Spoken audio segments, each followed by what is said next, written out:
जय श्री श्याम सभी को। एक बार फिर से आप सभी का स्वागत है जय श्री श्याम चैनल पर।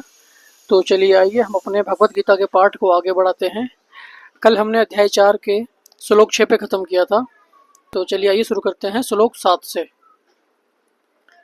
श्लोक 7 में कहते हैं, हे भरतवंशी, जब भी और जहाँ भी धर्म का पतन होता है और अधर्म की प्रधानता होने लगती है, तब तब मैं अवतार लेता हूँ।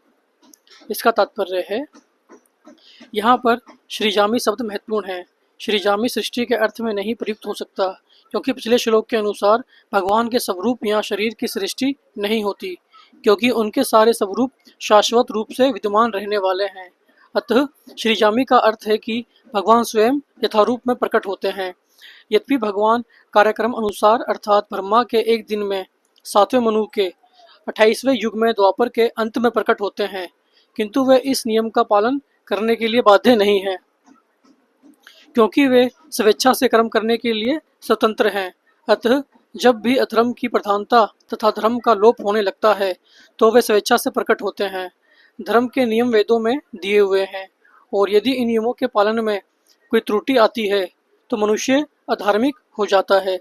श्रीमद् भागवत में बताया गया है कि ऐसे नियम भगवान के नियम हैं। केवल भगवान ही किसी धर्म की व्यवस्था कर सकते हैं। वेद भी मूलतः ब्रह्मा के हृदय में से भगवान द्वारा उच्चरित माने जाते हैं।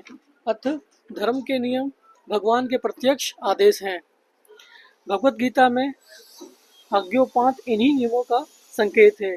वेदों का उद्देश्य परमेश्वर के आदेश अनुसार ऐसे नियमों की स्थापना करना है, और गीता के अंत में भगवान स्वयं आदेश देते हैं कि सर्वोच्च धर्म उनकी ही शरण ग्रहण करना है। वैदिक नियम जीव को पूर्ण शरणागति की ओर अग्रसर कराने वाले हैं, और जब भी असुरों द्वारा इन नियमों में व्यवधान आता है, तभी भगवान प्रकट होते हैं। श्रीमद् भागवत पुराण से हम जानते हैं कि बुद्ध कृष्ण के अवतार हैं, जिनका प्रादुर्भाव उस समय हुआ जब भौतिकतावाद का बोलबाला था, और भौतिकतावादी लोग वेदों को प्रमाण बनाकर उसकी आड़ ले रहे थे। यद्यपि वेदों में विशिष्ट कार्यों के लिए पशु बलि के विषय में कुछ सीमित विधान थे, किंतु आसुरी वृत्ति वाले लोग वैदिक नियमों का संदर्भ दिए बिना पशु बलि को अपनाए हुए थे। भगवान बुद्ध इस अनाचार को रोकने तथा अहिंसा के वैदिक नियमों की स्थापना करने के लिए अवतरित हुए।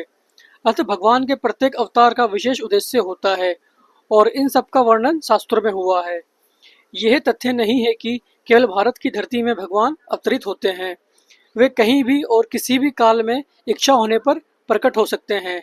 वे प्रत्येक अवतार लेने पर धर्म के विषय में उतना ही कहते हैं जितना कि उस परिस्थिति में जन समुदाय विशेष समझ सकता है, लेकिन उद्देश्य एक ही रहता है, लोगों को इस भावना भावित करना तथा धार्मिक नियमों के प्रति आज्ञाकारी बनाना।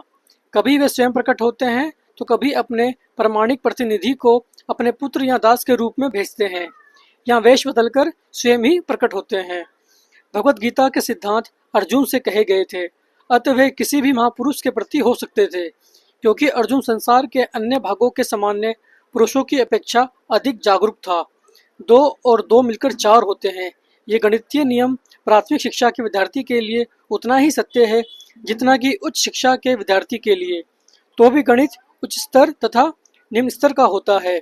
अतः भगवान प्रत्येक अवतार में एक जैसे सिद्धांतों की शिक्षा देते हैं, जो परिस्थितियों के अनुसार उच्च या निम्न प्रतीत होते हैं।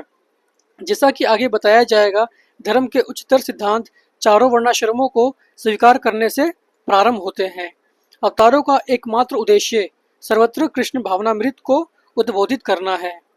परिस्थिति के अनुसार यह भावनामृत प्रकट तथा अप्रकट होता है।